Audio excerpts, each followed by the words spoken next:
Welcome, dear readers. You are listening to Time to Read, a Winnipeg Public Library podcast book club. We acknowledge and are grateful that we are on Treaty 1 territory, the traditional lands of the Anishinaabe, Cree, and Dakota, as well as the birthplace of the Métis Nation and the heart of the Métis homeland. Today we're in the Louis Riel Library, named after the Métis leader, founder of Manitoba, and leader of the Red River and Northwest resistances.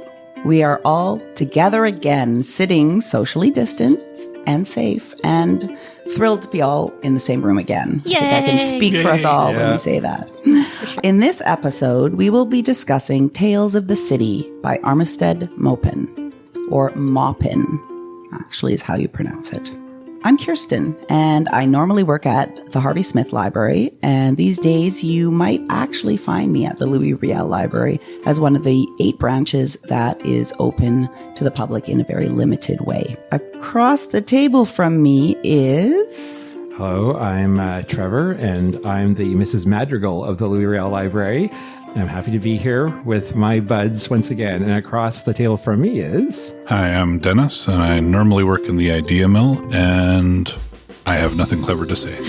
And across the table from me is... Hi, I'm Erica. I'm normally at the Fort Garry Library, but I too am here at Louis Riel, helping out and very happy to be back with the public. And I guess if I was anybody from the Tales books, I'd probably be Mary Ann. Although I wish I was Michael, because Michael's awesome. Yes. A good book can carry me away from an average and ordinary day. Yeah. So keep it down, leave me alone. Close the doors and turn off the phone. 'Cause all I ever really need is a little more time to read. And you, dear readers, we couldn't do this without you. We love receiving your questions and comments because they add so much to our own discussions. Let us know how you feel about the books we're reading by emailing us at wpl-podcast@winnipeg.ca or leaving a comment on our website, wpl-podcast.winnipeg.ca. Find out if your comments made it on air by subscribing to the Time to Read podcast on iTunes, Google Play, YouTube, and other fine podcasting services. We always end our podcast book club with our segment Nerd Words for Word Nerds, so be sure to stick around for that. In a minute, Erica is going to spoil everything by giving us a summary of Tales of the City, Book 1. But first, I have a bio of the author. Is it brief? It is. It's not brief. Well, no, it's not. Seriously, very interesting writers we always choose. So this is Armistead Maupin. He's from North Carolina, so it's pronounced Maupin. Born 1944. He is the author of 11 novels, including the 9-volume Tales of the City series. He was raised in a very conservative home. His great-great-grandfather, Congressman Lawrence O'Brien Branch, was from North Carolina and a Confederate general during the American Civil War. Ooh. From his Facebook page, he I think about 2 weeks ago, he responded to a news item about the removal of a Confederate general statue in North Carolina. And he said, "This memorial was the result of a campaign led by my great-grandmother, Mrs. Armistead Jones, who was the wife of a Confederate veteran and the daughter of Raleigh's only Confederate general, a man who had vehemently defended slavery on the floor of the U.S. Congress. The memorial had been standing since 1895 to remind Raleigheites, both black and white, that fighting for slavery 30 years earlier had been a just and noble cause." He says, "My heritage has a lot to answer for. Am I happy to see this happen? Goddamn right I am." Maupin said he knew he was gay since childhood, but he didn't have sexual relations until he was 26 and decided to come out in 1974 at the age of 30. Knowing he was gay from an early age, he remembers feeling there was every indication that I shouldn't be this thing. It was a sin, a crime, and a mental illness. Maupin embraced his father's politics because, he says, I was terrified of who I was. And he became a highly successful young conservative. He said of himself, in the late 1960s, I was very much the young Republican jerk. For his first writing job, Maupin worked at WRAL-TV in Raleigh, a station managed by future U.S. Republican Senator Jesse Helms, who would go on to oppose anything liberal in the United States, including civil rights, gay rights, feminism, access to abortion, etc. Maupin said that he himself was a typical conservative and segregationist at the time, and he admired Helms as a sort of hero figure. Maupin later changed his opinion, obviously, and he condemned Helms at a gay pride parade. Maupin is a veteran of the United States Navy and served several tours of duty, including one in the Vietnam War. He explains that he set out for Vietnam to prove he was a man. He says, people were shocked to find out about my early connections. I know I was. I knew nothing of this. My early connections working for ultra-conservative Senator Jesse Helms and meeting Nixon in the Oval Office as a pro-war Vietnam veteran. But it was all part of my journey. Being gay liberated me from all sorts of shit.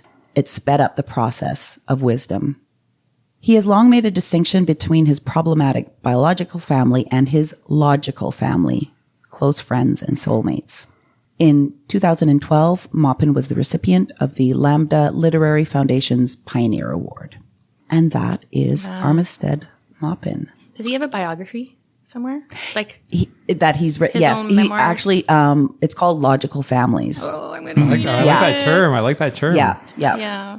That is an amazing life that I was not expecting from reading the book. I know. When I started researching this, I thought, oh my goodness, no idea. Fascinating. Yeah. And that thing that he said in response to the removal of the Confederate statue is interesting. I don't remember who it was, but it was a tweet that I heard about yesterday where it was he was the grandson of whoever statue was being taken down. And he was like, yeah, this is fine. Yeah. He's like, yeah, you know what? This needs to happen. Yeah. Like, go ahead. Absolutely. So. Yeah, and the fact that, with that particular thing, I mean, it was of his great-great-grandfather, and his great-grandmother had been the one sort of spearheading, let's get this statue up. And, and he's like, take it down. Yeah. Sometimes your family's wrong. Yeah, there was also lots of talks. I guess he has, a very Trump-supporting brother that he's just had to kind of cut ties with, but a sister with whom he still connects with. So anyway, very complicated, complex history.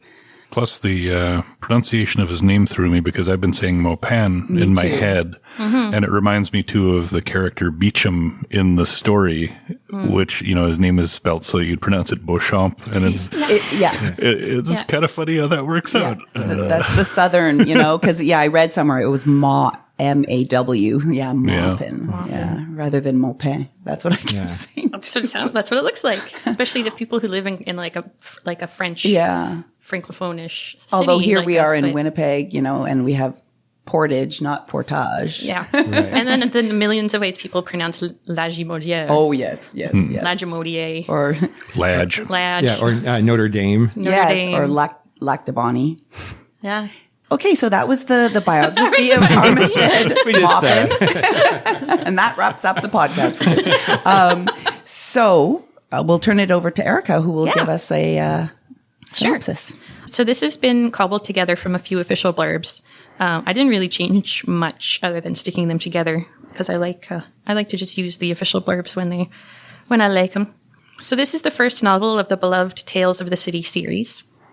San Francisco, 1976. A naive young secretary, fresh out of Cleveland, tumbles headlong into a brave new world of laundromat Lotharios, pot-growing landladies, cutthroat debutantes, and jockey shorts dance contests. The saga that ensues is manic, romantic, tawdry, touching, and outrageous. For almost 4 decades, Armistead Maupin's Tales of the City has blazed its own trail through popular culture. From a groundbreaking newspaper serial to a classic novel to a television event that entranced millions around the world. The first of 9 novels about the denizens of the now mythic apartment house at 28 Barbary Lane. It's both a sparkling comedy of manners and an indelible portrait of an era that changed forever the way we live. Nice. Yes. So had anyone read it before? Nope. Seen the Netflix series? Nope. I'd never heard of it before. Never heard of it. Yeah. No.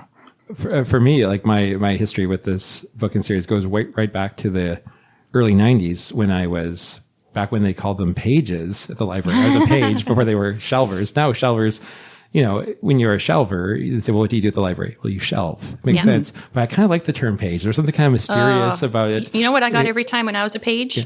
They'd say, well, like, what do you do? And I'm a page at the library. He's like, what book are you in? And I'm like, oh, yeah. I like the fact that it wasn't obvious what you did. It was kind of a mysterious, it almost had ties to like general assistant. Yeah, like a medieval court. There were pages there or something. Yeah. But anyway, as I was a page then in a shelver, I'm shelving, I came across these books. And I think it was in the early 90s. And I'm thinking now, looking back on it, it was right around the time that the first Showtime series came out. Right. Because the covers of the books had pictures from a show, like they were actual actors. And I remember I was like, 19 or something, and I would always come across these books, just looking at the cover and thinking, this was like a really interesting series. And it's like, I should, one of these days I'm going to read these, I think. And that was like in 93. And then it kind of slipped out of my mind and lost into the mists of time until this month when we picked it. And so yes, I've had a long history with this book, but I've only, known it really for the last couple of weeks. Yeah. When someone mentioned that there was a Netflix series, I looked it up on Netflix, and there are actually two series, the more recent one and the one from 93. And the more recent one seems to be coming back to Barbary Lane. So I thought, well, I don't want to watch that until I finished it. But I watched some of the 93 series, and it was very close to the source material. And I thought the casting was amazing. Laura Linney's in it, right? Yes, Yeah. and I Paul love her. Gross. Oh, Yeah. see, I haven't And they seen come it, but it back looks in so the good. in the new one too, and Olympia Dukakis. I'm too. definitely going to watch that too, Yeah. because it was a very well done series and helped flesh out some things from the book for me that I always have trouble visualizing, and it does a great job of giving you visuals. It's funny you should say that, because I watched the first episode of the very first series too, just on Netflix, and I was reminded of something that we talked about when we talked about the books to movies adaptations, and how we don't sometimes like adaptations that are too faithful to the books. And I kind of felt this almost like it was like line for line, they lifted stuff from the novel, because there's so many great lines in it. Why would you mess with success? But to me, it felt like I saw the first one, and then my wife was wanting to watch more, and I said, you know what? You keep watching it, and I'll come in towards the end, because I don't think I need to see episodes 3, 4, and 5. And then I came, and then I was like, I just picked up, and I knew exactly. So it was very faithful, very well done. That's the 93 version. That's the 93. Yeah. And but yeah. So again, not something that I was happy to see it, but I'm glad I read the book, and I didn't think it didn't show me anything more, but it was fleshed out a bit for you, Dennis. For me, yeah, because seeing the characters embodied by actors that seem to, like, I don't know how I envisioned Norman, for example, but it was a lot schlumpier than I had thought, and it kind of, I don't know, I was expecting Norman to be schlumpy the way I'm schlumpy. They made him much schlumpier than that. And other things about it that just kind of tied in, things that I missed when I was reading that made sense more in a visual sense, but that may just be the way that my brain works when I'm reading stuff. Yeah, because the way I visualized Norman when I read, I just thought he would be more of like almost like an ex kind of army guy, because he was in Vietnam and stuff. And I thought he was kind of gone to seed a little bit, but still like a tough guy. So then in the show, no, he's definitely schlubby. I also loved the actor that they got to play the person at the suicide hotline. Oh, Vincent. Yeah, he brought that to life more for me too. Like, see, I missed those episodes. I didn't watch them. Yeah, I've only seen a few of them, but worth checking out if you like the book and you like the visuals. Like to just see the house as well. Yeah, and it's totally the type of house that I would love to live in, with your logical family. Well, because I had no idea what it was about, right? So as soon as I read the synopsis for it, I was totally on board, because I, like, all my favorite books are about made families and about people coming from everywhere and making a family together. So if you want, I have huge lists of these books that are awesome. So yeah, I was totally on board, and now I want to read them all. I was mentioning before we started recording that my little iPad mini is so old it will no longer download ebooks. So I impulse bought, it's like an omnibus edition, which has the first 3 books in the series, which is great because I've now read 2 of them and I'm just about to start book 3. And it's great. Like this isn't spoilery, but the book 1 kind of wraps up around Christmas Eve. And then the second book starts up on Valentine's Day. So about 6 weeks later, and then you catch up with all these characters and stuff. So it really just feels like a continuation of the story. Yeah, I love it. I'm like you, Eric. I'm going to just read all of them. I'm hooked now, that's my summer. Yeah, I've definitely heard it described to as sort of like a soap opera almost, because you do get caught up in the characters and what they're, a groundbreaking soap opera because of the characters, the large number of LGBTQ characters, even though they're all white. Even the black character. the token black character turns out to be white. That was unbelievable. Spoilers. I was like, is this even possible? Yeah, I didn't. I was like, Yeah, that was crazy. Yeah, so it's interesting too. And you mentioned that this started off as a serial. And that's almost why I think he was able to kind of be just on it. It's so realistic in terms of like the experiences and the different events, because he was just writing it. Yeah. Like 2 5 days. days. No, like even less. In the back of I read the version that's on Libby. Yeah. And there's a thing at the end where he talks about having written it, and he's literally pulling things out of his life. Oh yeah. And barely making deadlines 2 days before it was appearing. Yeah. Because it was like 5 days a week. Like South Park. Yeah. Every day. It was every day. Yeah. So, wow. Yeah. Okay. Yeah. So there's a wonderful thing. It's kind of written by him, like as a retrospective about what it was like to write it. Yeah. It's also explains why the chapters were all so short. Yes. Yeah. Which made it very easy to pick up and read a few here, read a few there, and then sometimes get caught up. It's like, no, I got to keep going because this was a little too much of a cliffhanger here. I can't just stop. Yeah. Yeah, and that's where you can tell too just it was a one more serial chapter. Because it was like, oh, I want to, can't wait for tomorrow's. I love serials. Like, what a cool thing. Yeah. So great. And also the fact that it was so, like the immediacy of it, it was filled with a bunch of pop culture references that I did not get. No. So, like some have aged well and some have not at all. And I found in the early part of the reading that sometimes it would take me out of the story a little bit because like we're all library people and we all like to like know things. Yeah. So I'll stop and like make a note and stuff. But then I found either I really got into the story and I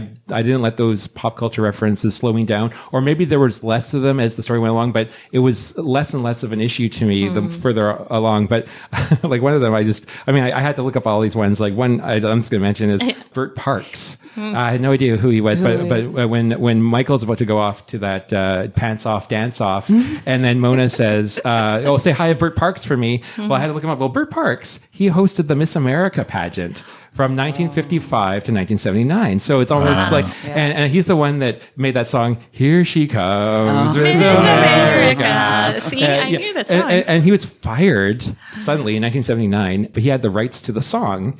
So he took the song with him. And he's like, screw you guys. I'm taking the song. And You can keep it, Bert. Yeah. And then apparently like people were like sad to see him go and sad not to see the song. So the producers were trying to bring him back. And he's like, no, I'm not coming back. Nice. And then one of the hosts, I think his name was John Davidson. Do you ever hear those shows like That's Incredible and Real People? He was on that. And apparently like they wanted him to sing the song. He said, I'm not going to sing that lousy song for $1 million.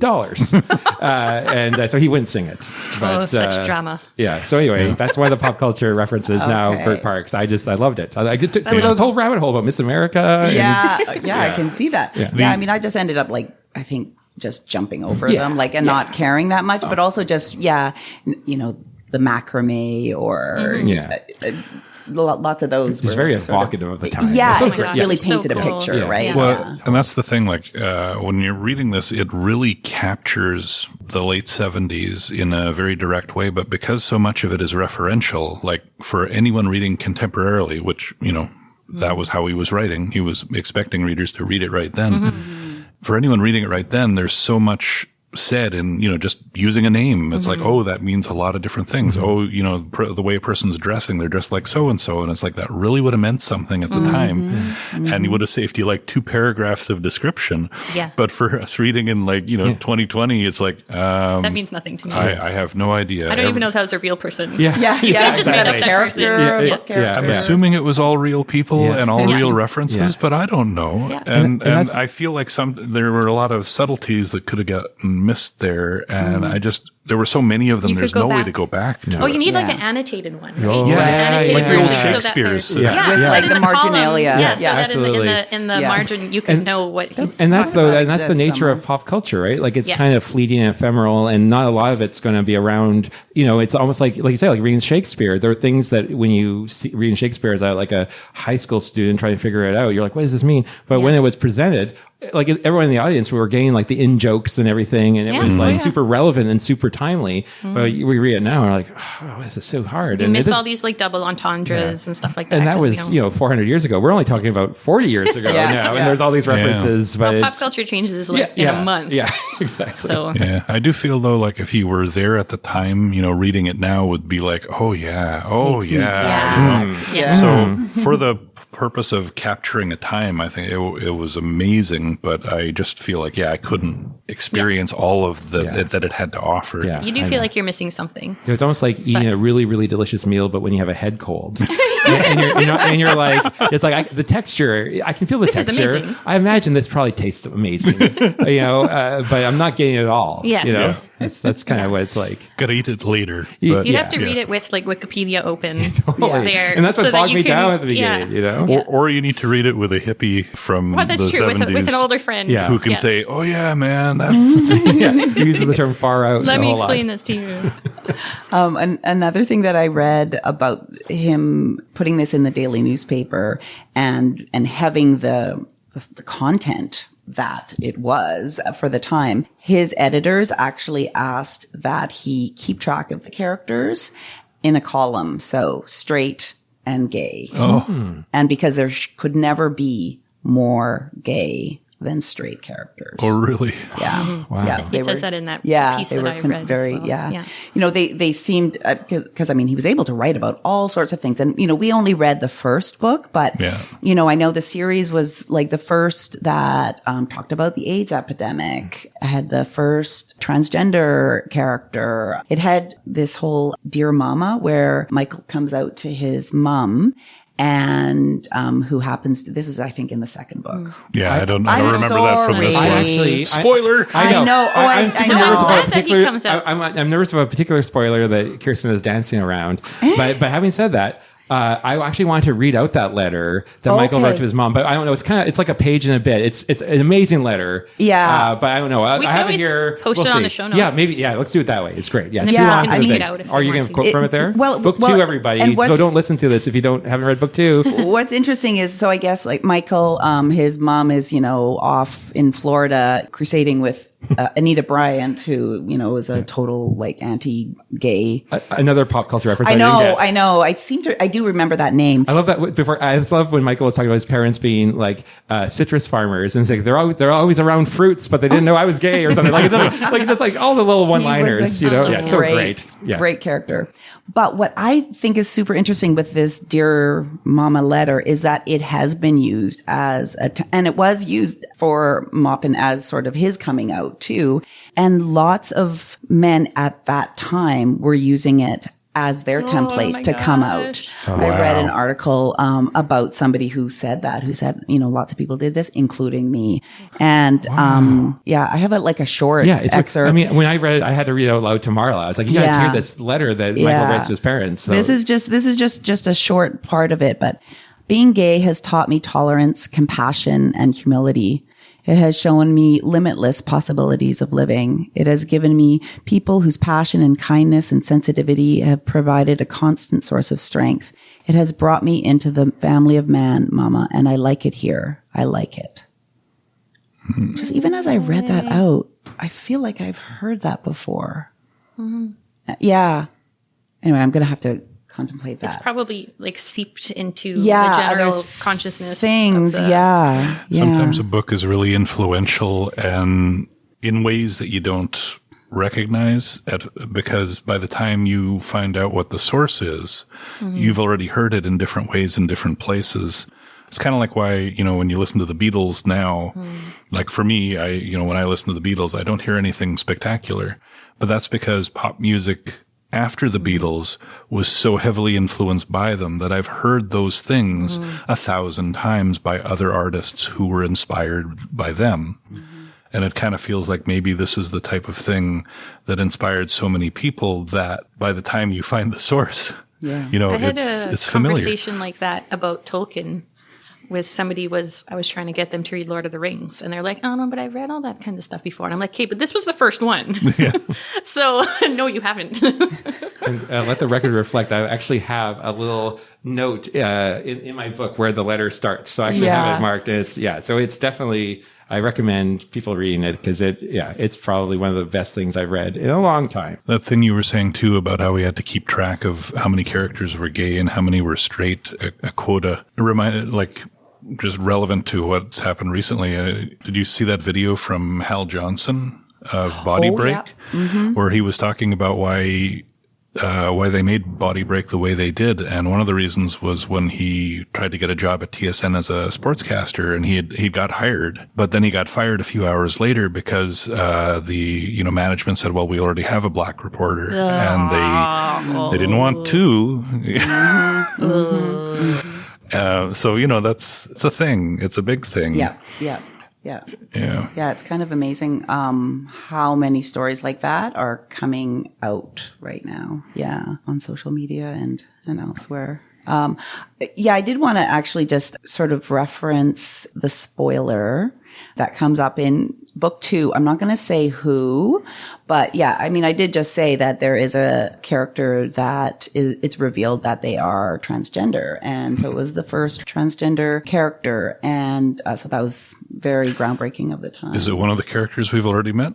I won't say anything. You said too much already. You said too much already. Oh, yeah. I thought I was the only one that didn't know it. I know. Now that I know that none of you actually know, I'm not going to say. Oh, thank the Lord. Really, and then just don't read anything else about this series because in a lot of the articles, they just say...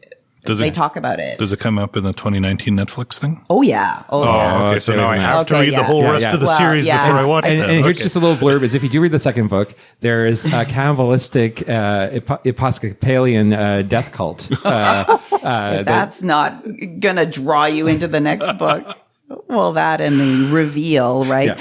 But it's, it's interesting. And, when this other 2019 version was made, Maupin did really speak about he really wanted to have more transgender folks in this new series. And he said, actually, it's sort of surprising because right now transgender are taking what he's saying, a lot of the brunt these days. There's just so much anti-oppression and bias and discrimination against them.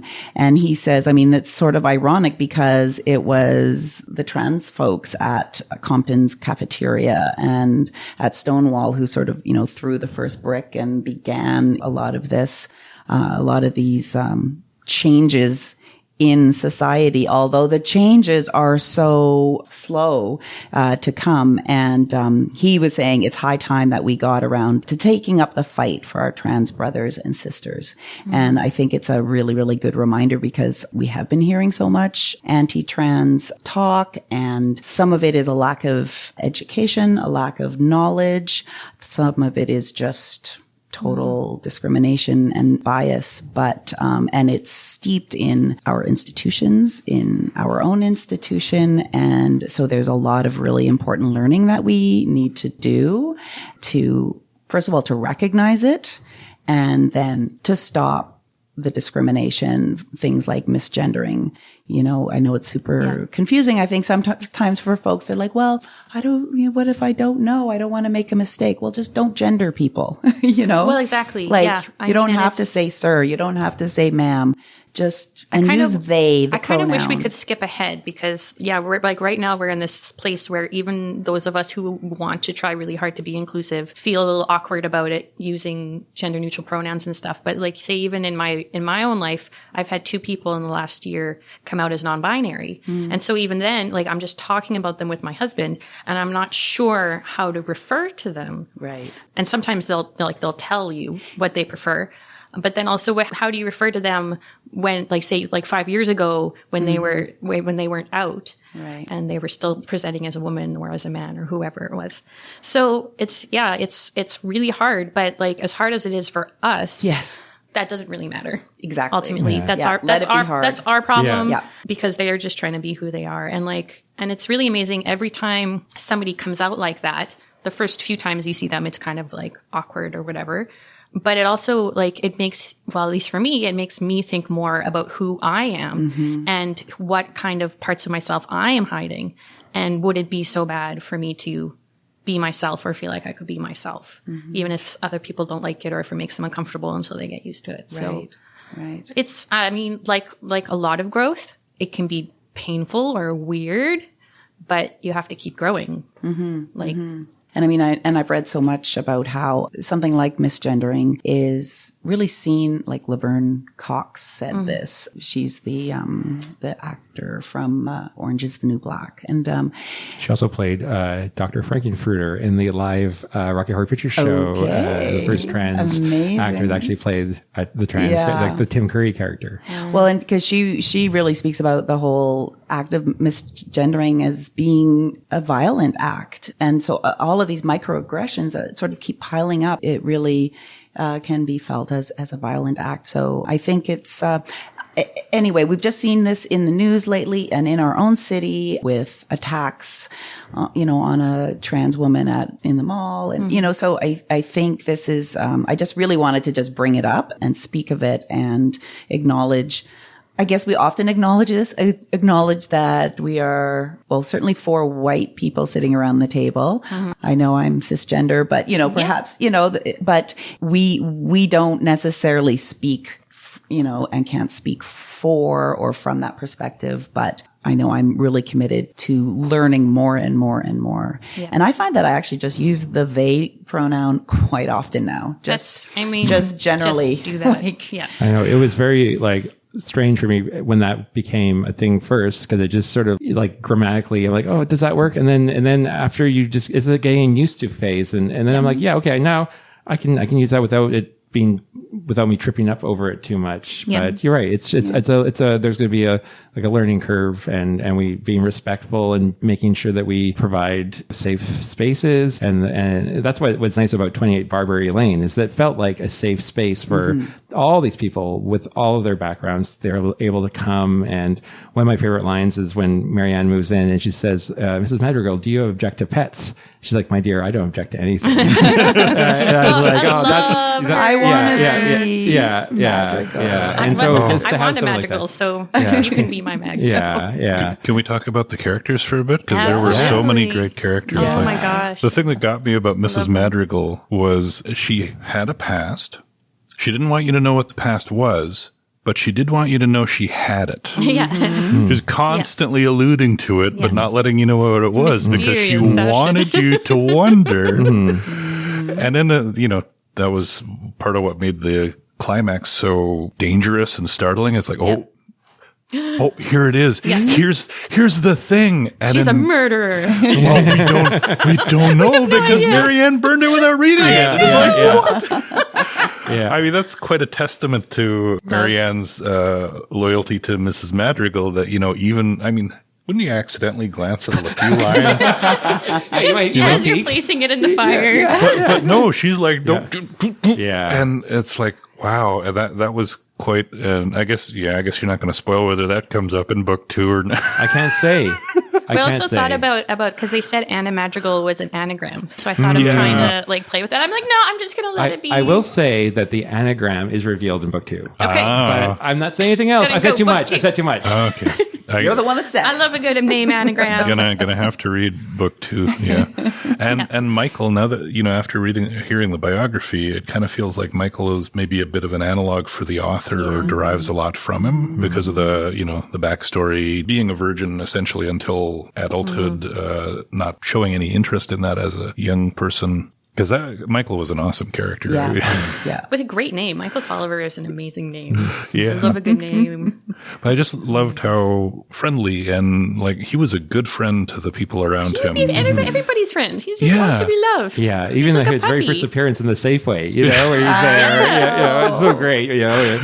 Poor Marianne, she's hitting on Robert, and then Robert turns out to be with Michael. Well, it's very Winnipeg, wasn't it? Yeah. Like how everybody was connected to everybody in a million different ways, and all they had to do was talk about it to figure it out. Yeah. And that person from this totally different context. That's my gynecologist. Or your wife is a patient of mine, turns out. Yeah. Or your boss who just fired you is the person I'm now dating. Who was a very hardcore Republican and is now really loosening up now that he knows he's dying. What a great character that was. If Armistead Maupin's editor wanted him to keep a list of who's straight and who's gay, obviously he probably also had to keep a list of who's connected to who. It's probably this weird flowchart of trying to figure out exactly. With the red string, right? Yeah, We're totally. connecting all the connections exactly. Like a serial killer absolutely. detective thing. Yeah. What a great thing. And I'm just going to say, too, there's a shocking death in book 2. Stop it. Stop it. Yeah, really. Shocking death of one of the characters we already know. You're We just had this huge conversation I know. before You we are started so the mean. podcast I am the about worst. whether I'm the we should worst. do with 5 cliffhangers that I cannot. I was identify. scolding Kirsten ahead of time, let's not have any spoilers. And here, look at me being all teasy and stuff. Look at me. Look at you. The big spoiler tease. Oh, don't listen to me. You'll have to read it yourself. He could be You're lying. such a drama queen. He could be lying about the whole thing just to drive us crazy. Yeah. I'm 2 books in, and I'm going to be 9 books in before the summer's out. That's my pledge to you and do to them all all of our then? listeners. It's a good summer read, I thought, because it is so And it's San Francisco. It's It's summery. easy. Yeah. It's not. But here's the As- question, though. First, Trevor, what do we get if you don't finish all 9? I don't know. Because you've made a pledge, but there has to be some sort of repercussions. Oh, I then see what you're saying. for what do breaking you, the pledge. I see. If I if you don't make it, what do we get? let me think about that, What and will be we'll provide that in the show your notes. I'll think about Okay. that. I don't know. I think some rice-a-roni would be appropriate. Has anyone been to San Francisco? I've Yes. always wanted to go. I've never been, but now I want to go. I've been twice, 3 times. Oh, yeah. Yeah. I've been once for about a month. Oh, that's nice. How come for so long?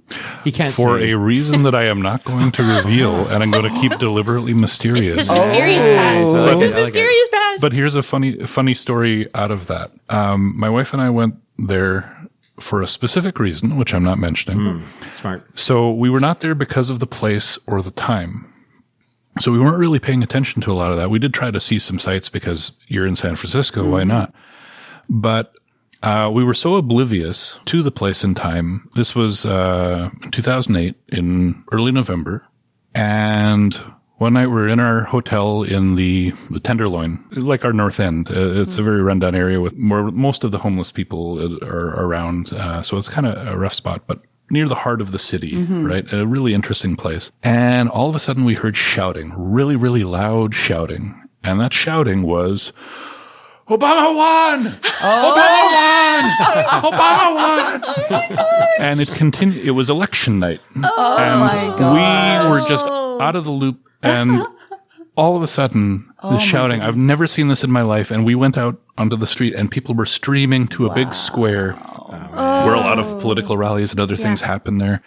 And you've never seen a population so jubilant about the result of an election as that moment. And it will forever live in my mind as, What an amazing as thing. San Francisco.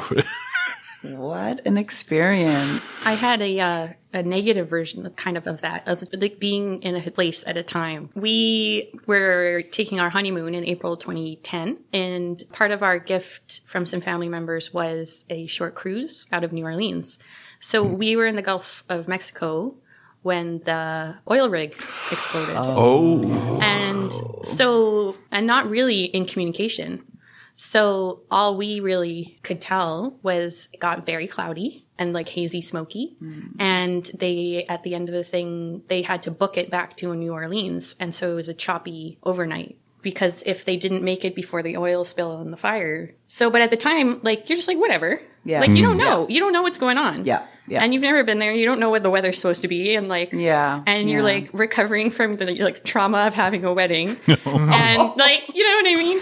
Yeah. So, yeah. So like, but now, you know, like when I read about it and stuff, I'm like, I was there. Like, that is so weird. Yeah. To kind of be part of something and not really part of something and have it happening around you. Right. And to like a lesser extent, yesterday I was going to bed and our window looks towards downtown and there was this huge light. And I was like, what is that light? So I'm like, hope it's not like a fire downtown or something like this. But we look it up and yeah, there was like an apartment fire. But the light must have been from their work light. Right. Because they were still cleaning up. And it wasn't a big one or whatever. Yeah. But it's just, life just finds you, right? When you're just minding your own business and then like something crazy happens. Yeah. Well, and this is the type of thing, on more of a social level that, I mean, Maupin would have taken and then thrown into his stories and which just added to that sort of sense of realism. That you're there. And, And I have a feeling too, like as the books go on, you know, he'll bring us into the 80s and then, so then all the references will be a little more familiar, you know, as we go along too. For us older millennials. Exactly. Like, we'll get to a point where like, oh yeah, I actually remember that happening or something. You know? Yeah. Or exennials or whatever. I don't even know. Here's a comment about the Tales of the City book. It's from Amy, who we haven't heard from in quite a long time, but we're thrilled to have heard from her again. So this is her comment. Hello. Sorry for falling off the map. I'm still reading and listening, even if I can't always send comments in on time. I loved this month's book. I had never heard of it and was engrossed with all the characters. While I didn't relate to any of them, I sympathized with almost all of them, and I certainly want to find out more about the venerable landlady, Mrs. Madrigal. However, 9 more books is a lot to commit to. Keep up the good work, and it's great to hear so much more from Dennis. Amy. Thanks, Amy. Again, we're so glad to have heard from you again. And please, anyone listening, you're welcome to send us an email whenever you feel so inclined. We always love hearing from our listeners. Thanks. Well, I guess, we're sort of getting close to the end of talking about the book, but one of our questions was also about what other books you kind of, like as we celebrate Pride Month, and we chose this book because it was Pride Month, what books you recommend that also explore some of these LGBTQ plus themes? Does anybody? I have a question about that question. Yeah. Now, is this replacing our tell me about another book I want? Or you're sneaking in another book rec in the, so there's, well, it was just like, you know. I have two, but I just wasn't sure. Now that dawned on me, like maybe this is our way of doing it. You know, we're a library book club podcast, so the more books we talk about, the better. I'm happy to talk about 2 things. Does anybody have? I have one, and I kind of I liked it because I'm going to say Jeanette Winterson as well. It's just a general thing. But I really liked Adult Onset by Anne-Marie MacDonald because it's about a same-sex couple. They're married and they have one child and now they have a second child. And for me, it was really interesting, one, because the fact that they're women who are married wasn't like the struggle of the book. It was just a fact of their life. Yeah. And it was more about one of the ladies coming to terms with motherhood because she was the stay-at-home parent and her struggle with that and physical and emotional side of that. So that's what really resonated with me, was that it was a character that had a different sort of sexuality than me, but I could totally see myself in as a human being. So I like that one. And then I also want to say, just to plug, that I did a little bit of a book list on a nonfiction info guide for pleasure reading nonfiction that's going to be coming out soon on our website. So I'm going to try to keep up that the staff pride picks there. So you Oh, could always that's check good. out there. Yeah. I'm going to keep that up for another month or so. Yeah, I mean, people should really check those info guides out. They are stellar. I hear the fake news one is excellent. Oh, you would. Yeah. You would like that. Yeah. Almost as Since good as that's the your nonfiction. guide, one. It is his guide. Almost as good as the nonfiction one. Sure. I'll give you that. You'll see when it comes out. You'll Well, see. and if we're doing plugs, actually, maybe I'll just plug.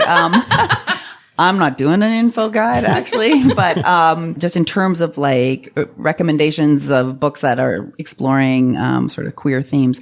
My son Isaac and I did a little video Yay, Isaac. where we talk about a little mother-son book recommendations, and Isaac has a few and I have a few. So check it out. It's on our YouTube channel, which really, we should just keep telling people, Yeah. go and subscribe. There's so much on there. Yeah, there's story times up there. Yeah, for There's adults, for kids. There's songs. crafts. Yeah, all sorts of things. And So- we should also thank Isaac because this was one of his suggestions for our pick, right? Yeah. When we were sort of talking about what to choose, and he read the whole series a few years ago. Nice. And then he was just really into the latest show as well, and was talking about So, it a thank lot. you. So thanks, Isaac. Any other sort of? I had a book that I would just mention is an author that we all know and love, Rainbow Rowell. Right. Her first graphic novel actually is called Pumpkinheads. And she's written for Marvel Comics for Runaways and stuff, but this is her first actual story that the characters and everything are her own. And illustrators Faith, Aaron Hicks. And the whole idea of this graphic novel is that these two high school kids, Deja and Josiah, they work in a pumpkin patch just outside Omaha, Nebraska. And it's like one of those fall fair things that opens like in September and then always closes on Halloween. And so every year they say their goodbyes on Halloween, and then they say, we'll see you next September. But this year they're seniors in high school. So they know this, when they say goodbye on Halloween, this will be it, because who knows what the future will bring. And so the whole graphic novel just takes place over the one night over Halloween. And, Deja, who's kind of maybe more of the rebel, and Josiah is more of a straight-laced guy. She convinces him to just abandon his post at the Succotash hut and just enjoy everything that the pumpkin patch has to offer that night. And they go on a real adventure. And what I like about it too, it's similar to what you said, Erica, is that, throughout the course of the story and the dialogue, you discover that Deja is bi, but it's not the story doesn't revolve around that. It's not a big plot point. It just comes out. That's with her past relationships. And then the way it's drawn, she's also a person of color. And again, it's not made reference to, but it's part of the story, part of who she is. And it's got all the great humor, all the great pop culture references that you'd expect from Rainbow Rowell. And, it's super fun. It's called Pumpkinheads. Yeah, it's so like all the choices now. Like, I mean, this book, when it came out in the 70s, it was, I keep saying groundbreaking, but it was really sort of one of a kind for the time.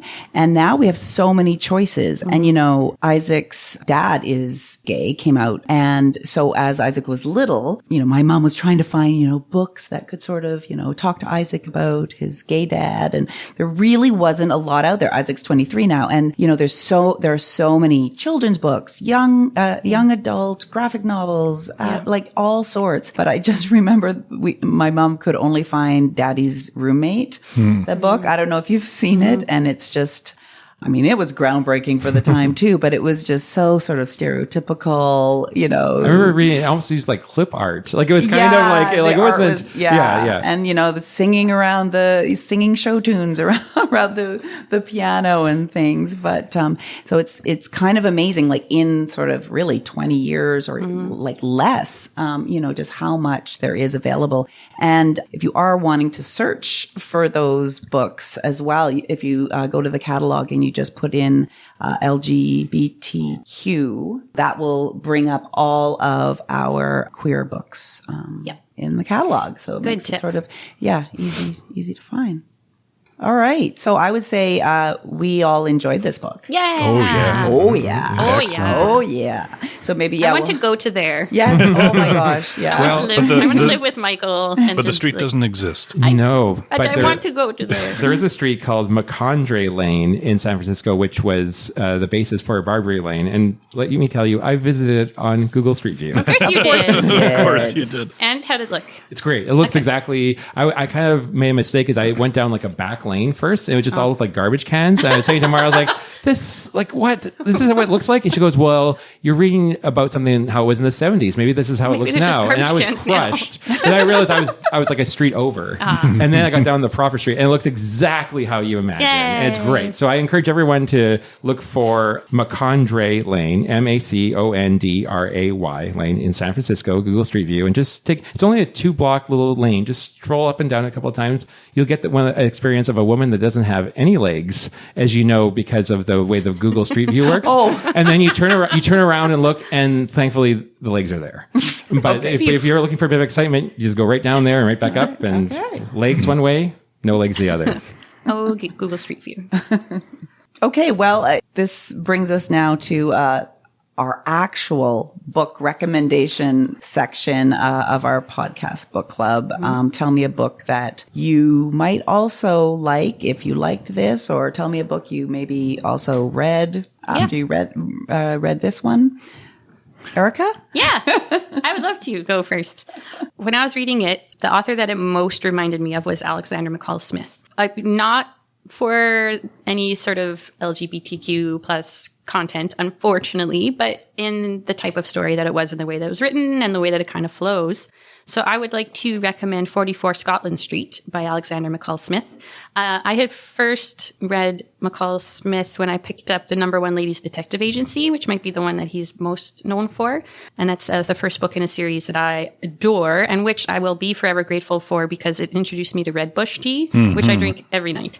So anyway, but 44 Scotland Street is also the first of a series, and like Tales was originally written as a serial, so it reads in a very similar way.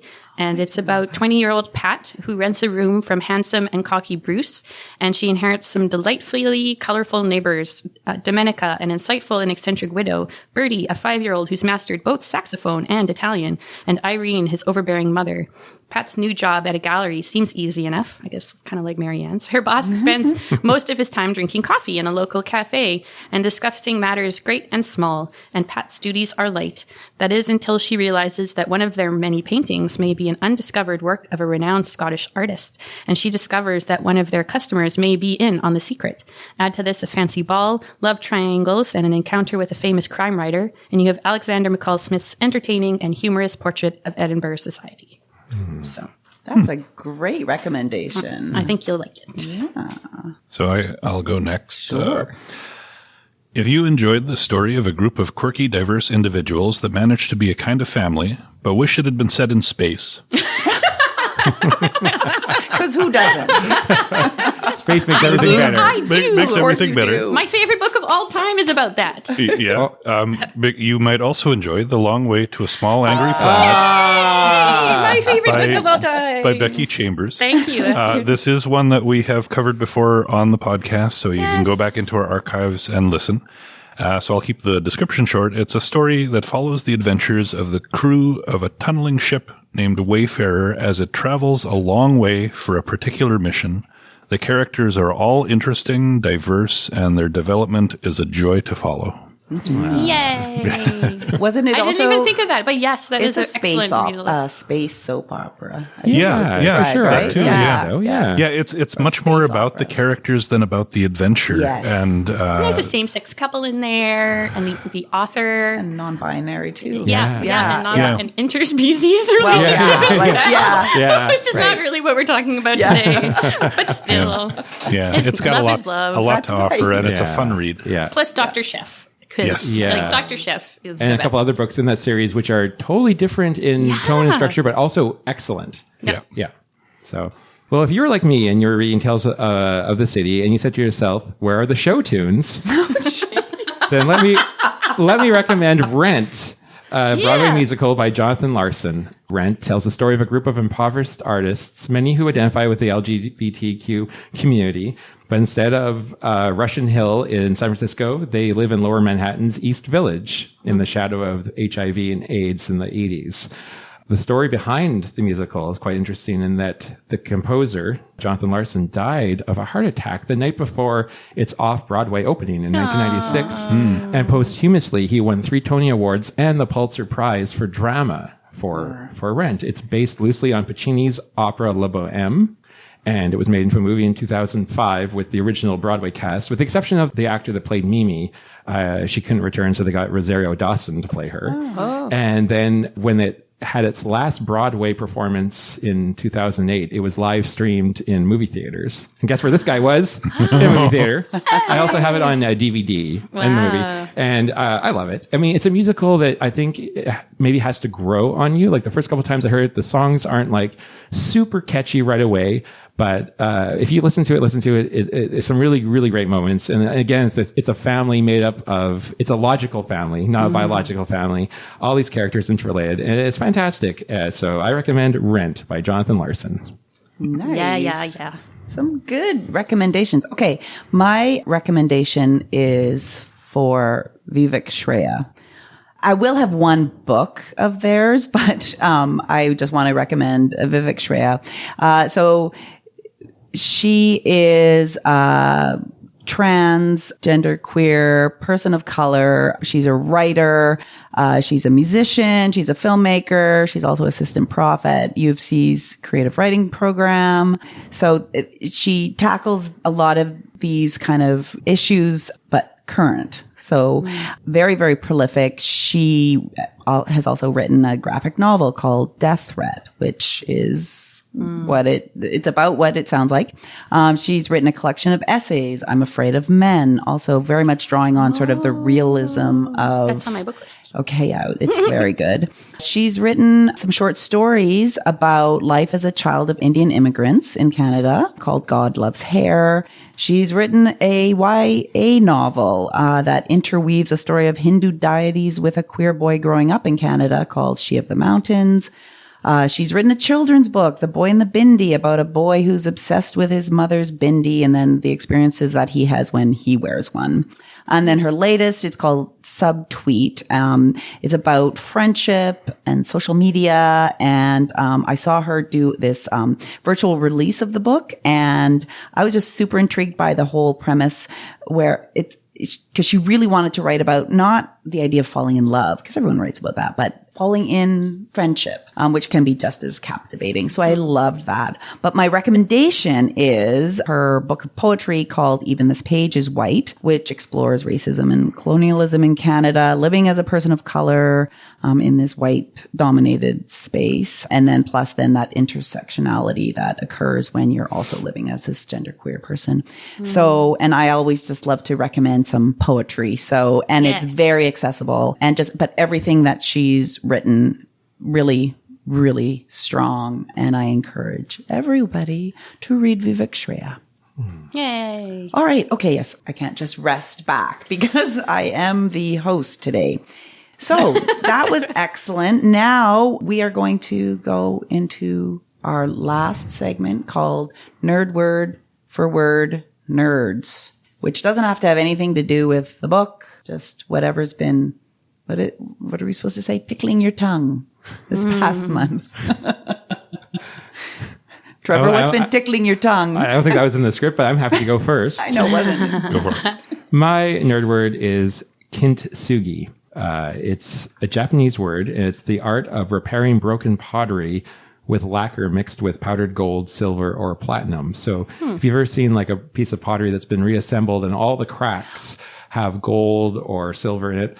And as a philosophy, it's related to the Japanese idea of wabi-sabi, which is an embracing of the flawed or the imperfect. And it made me think of that line from the Leonard Cohen song, "There's a crack in everything. That's how the light gets in." And so just, in this recent months, we've seen our world, our city, our library system tested and broken by the pandemic, the acknowledgement of racism and homophobia in our society and our institutions. And so with the idea of Kintsugi. It says that we recognize we're going to take ownership of these things, and that whatever we do to rebuild our society, it can be beautiful. It can be broken, but it can be beautiful. And I've noticed that this past few days where we've reopened our libraries for holds pickup and returns and reference, and just the seeing our customers again and seeing how grateful, oh, we're so glad the library's open. We missed you. And I can say to them, I can speak for myself, is that the feeling is mutual. It's so great we are a public library. We serve people. And these last 3 months have been weird because we have been serving them, but indirectly, and we haven't seen them. So just to see people's faces and coming we're not fully functioning yet. We're kind of like a Dr. Frankenstein trying to revive a monster. Although I'm not saying our library system's a monster. We're a friendly monster, like Grover. It's like a Grover that we're trying to bring back but to life. It is cobbled together It's cobbled right together. now, right? I have a great staff, but only 2 of them are actually Louis Riel staff permanently, but we've thrown together this crack team of people. Everyone's chipping in. People are doing things they're not used to doing. We have reference people shelving. We have circ people answering questions. But you know what? We're all just trying to make this thing work. So this is Kintsugi in action.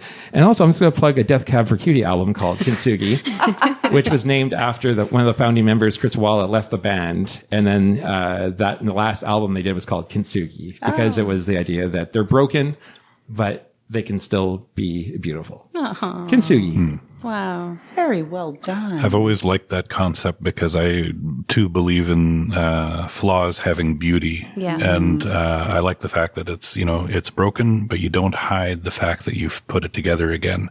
You leave it there, leave it visible so that it was broken, but it's together now and it's beautiful. Mm-hmm. Isn't there a thing about it being stronger too, where it was broken? I literally, I broke my arm when I was a kid, and where it was broken is now the strongest part of my arm because of the way it healed, right? Yeah. I'll go next. Sure. So Tales of the City featured a lot of action around relationships and dating, and it brought to mind my nerd word for this month, satisficing. To use the definition in the Wikipedia article, satisficing is a decision-making strategy or cognitive heuristic that entails searching through the available alternatives until an acceptability threshold is met. It's a portmanteau of satisfy and suffice. I first came across this term back in one of my classes at the Faculty of Management at U of M several decades ago. A lot of the decision-making frameworks we were taught involved trying to optimize things, which usually meant finding the result that gave you maximum profit or minimum costs. Optimizing can be a real challenge in a world where we don't always know all the alternatives, and it's difficult to calculate all of the costs and all of the gains. So enter satisficing. Instead of looking through every available option and picking the optimal one, you look through options until you find something that is good enough. The main rationale behind the strategy is that sometimes the costs of finding an optimal solution are too high. It will just take too long to find the optimal solution for it to be useful, for example, or the costs of evaluating each option are really high. When you satisfice, you arrive at a decision more quickly so you can get on with the other things you have to do. It might not be perfect, but it's effective. One area where satisficing comes into play for many people is in finding a partner. For people who want a partner for a long-term relationship, it can be hard to know exactly what to look for. People have flaws and failings, some of which are no big deal, and some of which are deal breakers, and you don't always spot the deal breakers until significant time has passed. Or you're already married. Exactly. If you want to optimize for the best partner, you have to date a very large number of candidates for a significant period of time to make sure you found the best one. Sounds exhausting. Yeah. You might never meet the best one. It's a big world. And unless the best one is literally the last one you dated, they might not be willing to get back into a relationship with you if you'd already dumped them because you wanted to be sure there wasn't someone better out there. Satisficing tends to be closer to what most people actually do when looking for a partner. Find someone who's good enough to be happy with and stop pining away for that supposedly perfect partner who may or may not be out there. But just to be clear, this doesn't mean you should settle for a partner who doesn't treat you well because you want to make sure that you can be happy with your choice. Don't accept poor treatment because you deserve better. Satisficing. I love that reminds me of a quote from Carl Reiner when he's been married many, many years very happily. And they asked, what was the secret? He says, secret is you find somebody, you don't have to love them. You just have to like them. Yeah, friends, right? But it's and it was funny that your description went there, Dennis, because I was thinking that it's perfectly the difference between satisficing and optimizing is like a point. I had no idea there was a word for it. A point of contention between me and my husband because I over research things.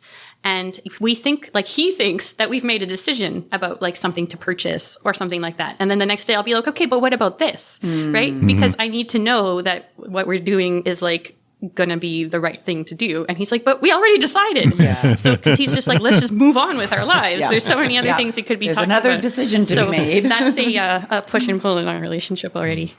So anyway. Should I go? Well, mine is a word that I hate.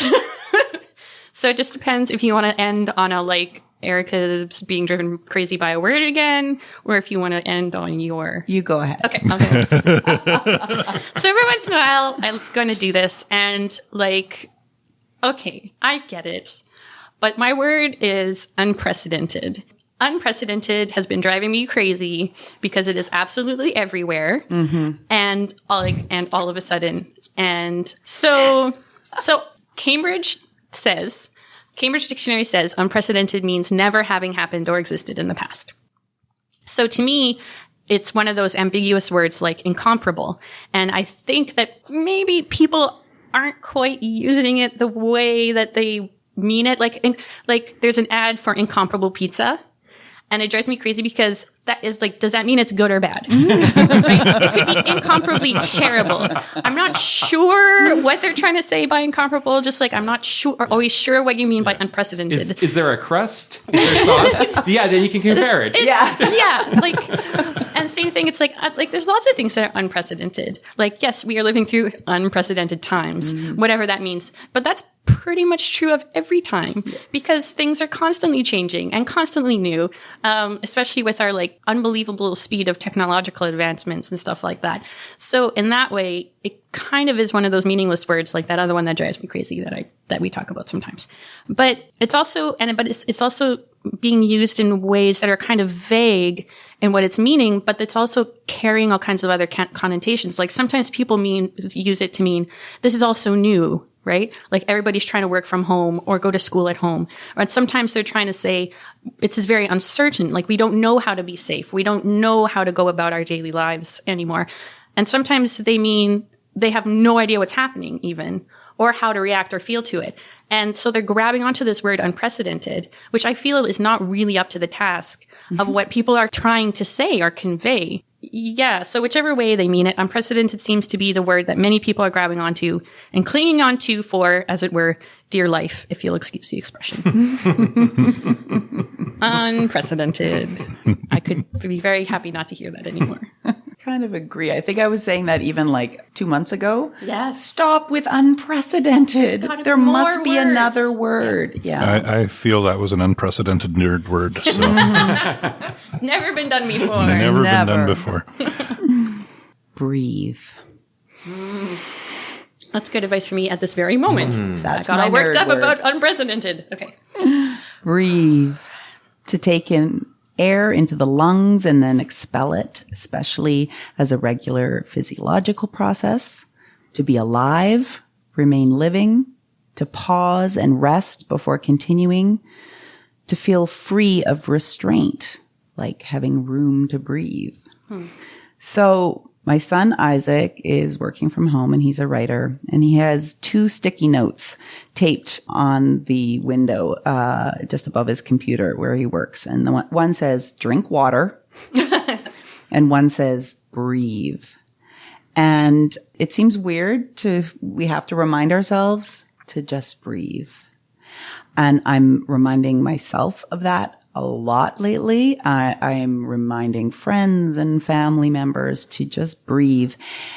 Over the last while, I've been doing a lot of kind of mindfulness work and meditation, and John Kabat-Zinn has some tips about that. And one is to trust the natural wisdom of the body, that our body supports life. And so we can trust that our breath to breathe will take care of itself.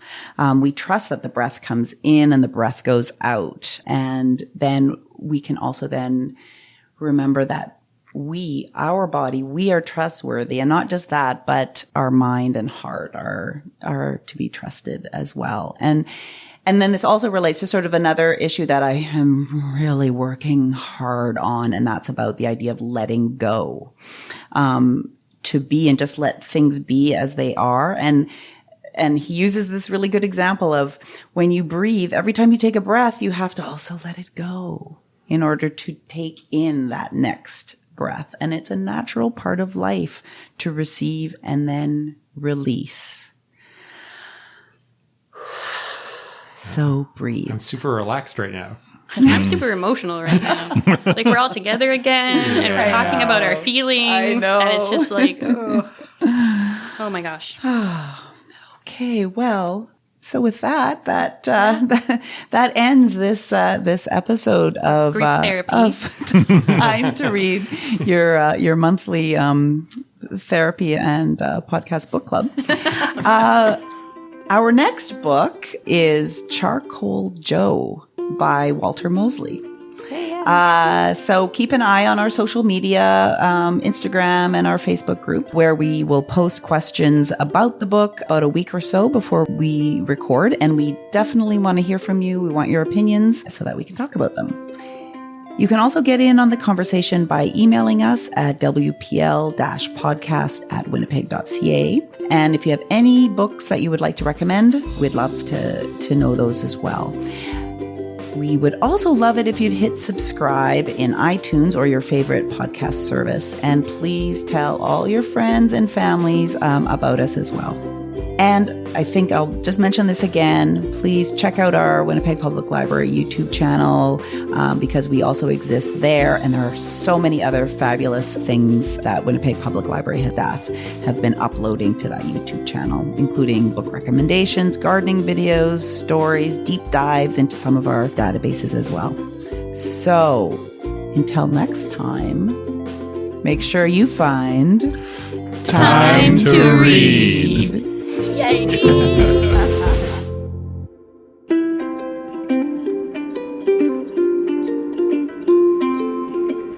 All I need is time to read.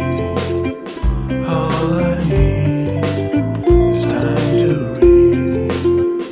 All I need is time to read. All I ever really need is a little more time to read.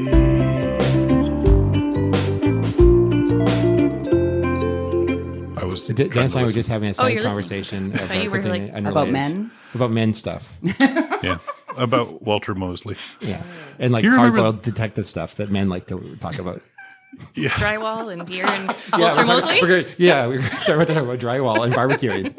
You remember years ago, many years ago, there was a tampon commercial, I think it was, and they said, man, we're going to be talking about some lady stuff, so here's something for you to watch. And in the bottom corner, there was like a football game. Oh my God.